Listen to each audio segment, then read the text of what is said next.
大家好，欢迎来到中文教育电视节目，这里是博斯茂斯大学的创意和文化产业系统创办的 CCI 频道。今天我们节目将主要探索中英两国不同的高中教育模式。我是主持人王若怡。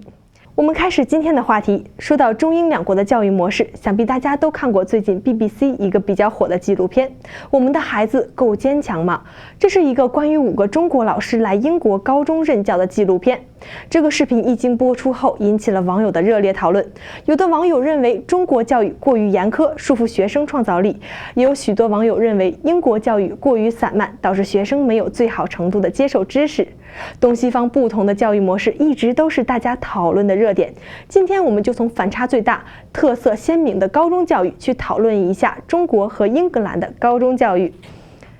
无论中国的还是英格兰的高中教育，没有绝对的对错。中国和英格兰的高中教育都带有明显不同的特色。首先，我们先来说一下让我们刻骨铭心的中国高中教育。在很多中国人的心目中，高中3年级高考是学生和家长最大的噩梦。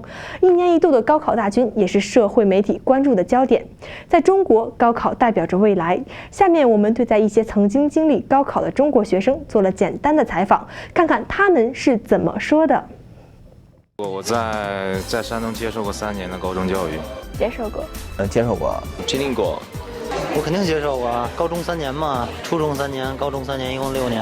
进入高中之后，相比来说，初中的话会比较忙一点，然后感觉压力比较大，因为课业还是比较繁重的。中国的教育主要是针对应试教育的。什么是应试教育呢？就是应付考试的教育。中国的高中呢是比较严格的，比如说得早起呀，上早课呀，或者是得晚睡，然后作业很多，或者是上课回答问题也比较少，然后当然谈恋爱也是不允许的，还包括染头发呀，必须穿制服啊等等。像不能随意披发，周一不穿校服不让进学校之类的。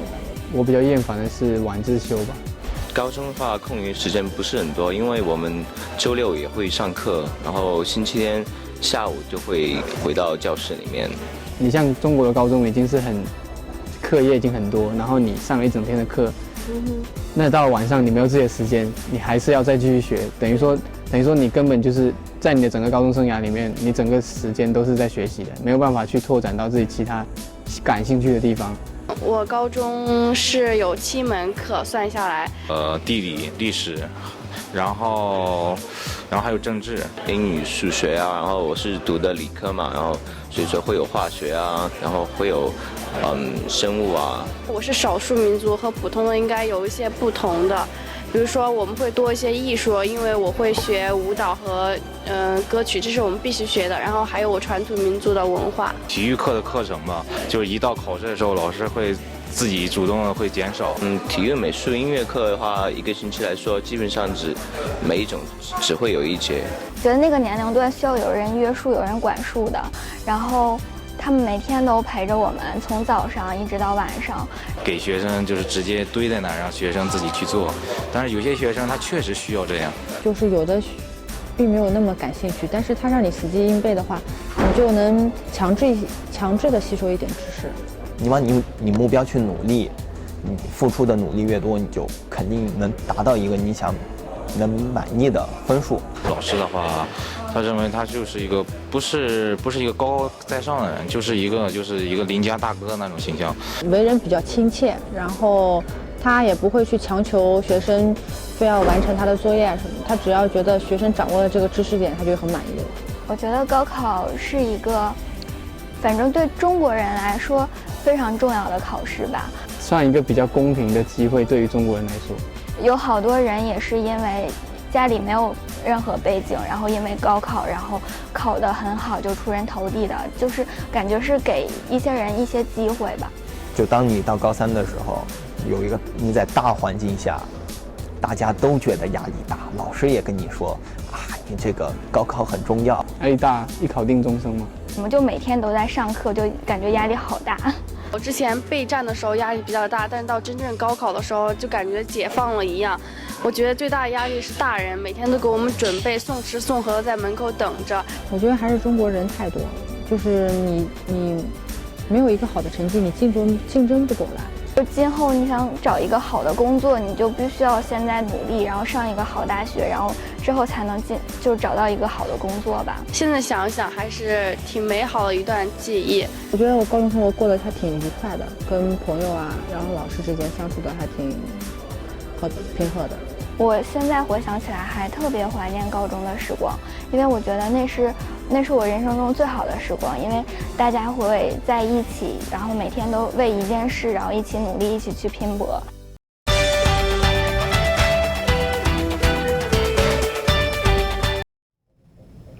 中国的高中教育虽然带来很多的压力，但也承载着每一个学生甚至每一个家庭的梦。中国之所以会有现在的高中教育模式以及高考制度，跟中国的国情息息相关。有效的教育资源深深地影响着整个国民教育系统。比如说高考，所有人都知道，中国高考考生有着千军万马过独木桥的巨大压力，机会1年1次，甚至可以说一考定终身。然而高考却是目前在中国相对最公平的方式来平衡高中教育资源。接下来我们来看一下英格兰的高中教育。在很多人的脑海中，对英国高中教育的认识大部分都集中在课程轻松、课堂活跃，甚至松散没有纪律这几部分。然而是不是英格兰的高中校园真的是只有嬉戏打闹吗？下面我们欢迎在 Chichester 高中读 Diploma 的杨早怡同学来带我们了解一下英格兰的高中校园。杨早怡小朋友你好，欢迎来到 CCI TV 的中文教育节目。今天我们主要请你来就是聊一下英国的高中生活。你好，我叫杨早怡，今年19岁。那我在 Chichester College 读那个 Level 3 Architecture and Interior Design。那你来了之后跟之前想的是一样的吗？可能小时候想的话，就看那个 High School Musical， 我还以为是那样子。但是过了之后就可能有点不同。你觉得英国的校园生活是什么样子？比如说课程分类啊，或者是上课时间什么的？课程的话就要分 GCSE、A Level 或者是我们这个 Diploma 的话，我又读那个是 Diploma， 但是 A Level 的话就不同，不跟中国一样。然后它有分 Business、Math。它一个分一个 course， 然后它一个 course 里面也分了3堂4堂课，就比如说一个是 theory， 然后 practical， 然后一个是 CAD。英国上高中的话会有什么样的高中制度？像中国会有必须穿校服啊，然后不许早恋啊之类这样的制度有吗？如果你不上课的话，他们肯定会就将你的 break time 这样子拿，就不给你放 break， 然后好像要去一个房间做功课或者是温习。但是可能我们现在是在 college 的话，就不用穿校服，就穿 casual 上学。然后如果迟到的话，他也不会介意，就跟老师说一声 sorry 这样子就可以。那你的上课时间很充裕吗？是半天还是1天？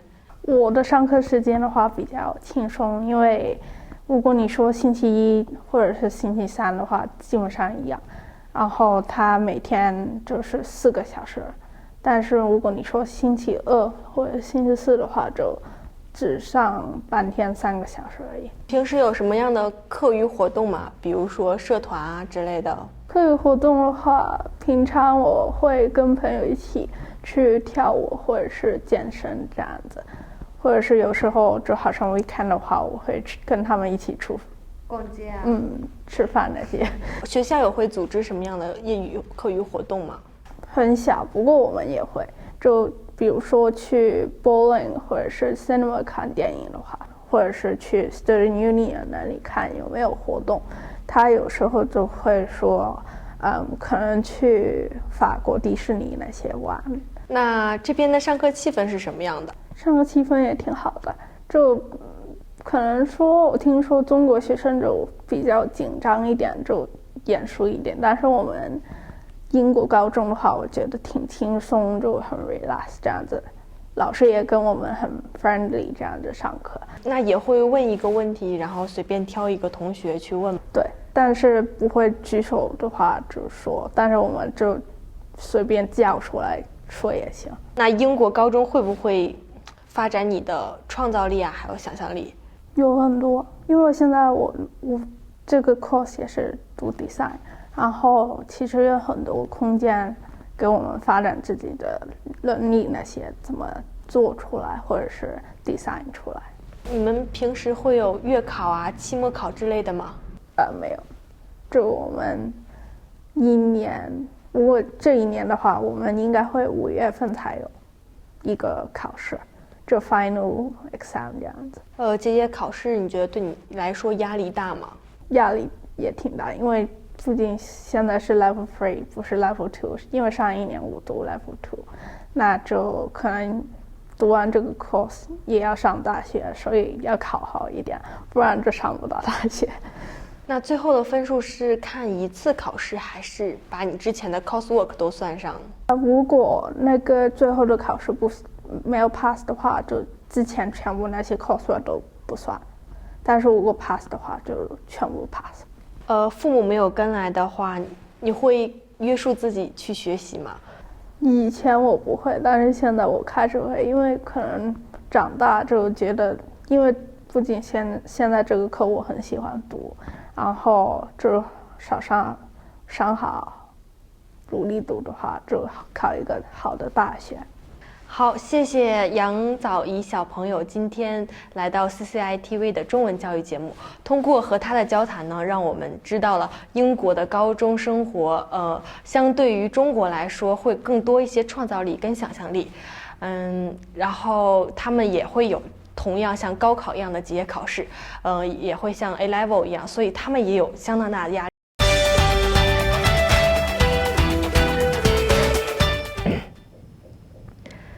中英两国的高中教育制度在很多方面是截然相反的。比如说，中国老师一般认为教科书上的知识绝对权威，而英格兰的老师会鼓励学生去质疑传统、质疑先人的定论。不同的教育体制有着不同的教学方式，会教育出不同思维逻辑的学生。接下来，我们节目组邀请到了在普茂高中任教的何国珍老师，来为我们深度解析一下不同教育体制下的两种教育方式。你好，何老师。你好，欢迎来到 CCI TV 的中文教育节目。今天主要请您来谈一下中英高中制度的两种不同。那首先，请您先进行一下自我介绍。我就1990年来，1995年念大学，然后毕业以后就留在 Portsmouth College 教书了，一直教到现在。那您在中国有教过高中啊、初中什么的吗？对呀。那整整有26年了，26年，刚刚好。在这里也教了26年，所以总共都平均。那就您个人而言，您觉得中英两种教育有什么不同呢？在高中？我觉得首先是那个学年的时间分配不同。中国嘛，一年2个学期。对。英国呢3个学期。那个中国是春秋两季，但是呢，我们这里是春季、夏季跟秋季都有，而且每一个学期都有 half term。half term 就是在我们叫做学年中断假期，所以有人说我们英国的小孩念书很好，那个轻松多了。念书的时间可能也少。对。那师生关系在英国和中国有什么区别呢？在中国是教的大班，而且呢在这里就叫小班，大概是最多不超过35人，一般都是20多人。那么大班的管理呢是比较那个严格一些，我觉得叫时间的安排是要紧张一些。而且我曾经教过64一个班，我分成4组。所以呢，有正副组长，还有课代表、班长什么的，都管得很细。我们中国注意的这个师道尊严，老师就是老师，校长就是校长，这里是不行。那为什么呢？学生最多叫我是 Miss， 但是有时候呢就一直就叫 Jane something like that。我不习惯，我不习惯，最初不习惯，但是后来觉得这样比较好。比较亲密，对，更亲切，像朋友一样。而且呢，我觉得中国的学生呢，比较根据课本的内容来学习，就是很单纯，很那个呆板。但是这里呢，就是说，除了课本以外，我们还有超越课本的东西，他们都可以问老师。而且他们的创造性是比较好。我们中国学生的基础知识比较好。英国的小孩呢，不懂英语语法，真的他都不懂。反正他说英语说得挺好的，但是中国学生呢，语法的知识比他好，比英国小孩好，而且呢，那个记单词，比那个背的挺好。但是他们英国小孩呢，这方面是不太注意。但是他就说我能讲就行了。对，中国教学了26年，英国也教学26年，那您一定经历了不少的 A level 和高考吧？在中国的高考是对我们老师是真的一个负担，对学生也是一个负担。家长更陪着，都有压力，对吧？那 A level 我们这里是学生嘛，他们呢，好像平常应考试，那GCSE完了以后就考那个 A1、A2。那么呢，他们就可以，反正每年都这样考的了，没有什么特别。最后的那个考试对他们来说也没有说很大的压力。对呀，不会像中国在高中3年的话，把所有的压力其实都压在高考身上了。对。所以这个我觉得，中国应该考虑一下这样的改革。对，那接下来正好我们就想谈一下中英高中教育的优缺点。课程的设计，我觉得呢，大致都一样，不过是那个他们学的时候呢，就是有那个科数的，他们钻研的程度是比较深入。会比我们在中国高中那个一锤定音就不行了。对吧？对，很压力吧？对这个。然后师生关系是不是我们也需要中国需要采纳一下英国？我觉得是这样。我觉得不论在中国还是在英国，作为一个老师应该尊重他的学生。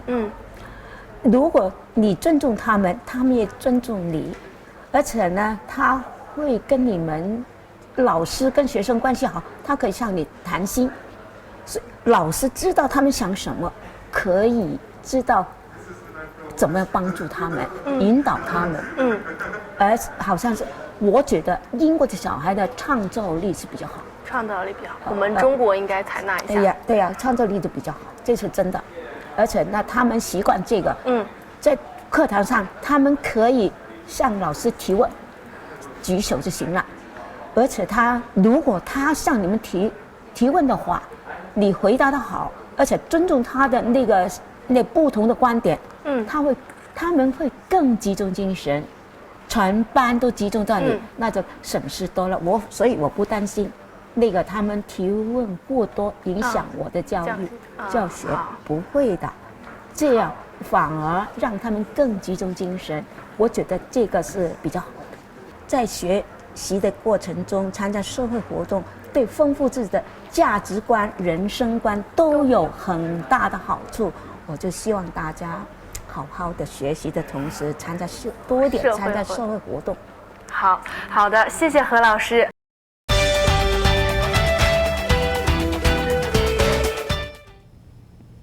不管是中国教育还是英国教育，都有各自的优势，同时也都存在着缺陷。中国的高中教育没有不顾一切地扼杀学生的创造力和想象力，中国的老师也没有想象中的那么严厉，中国的学生也不是全部的对老师言听计从。英格兰的高中教育也没有那么的松散不严谨。英国的学生没有全部因为优越的福利制度而不思进取，这两种截然不同的教育制度同样都可以培育出大量的人才。在教育全球化的今天，不同的教育模式更应该取长补短，只有适合学生本身的教育，发掘学生更多潜能的教育，激发学生更多动力的教育，才是真正的最好的教育系统。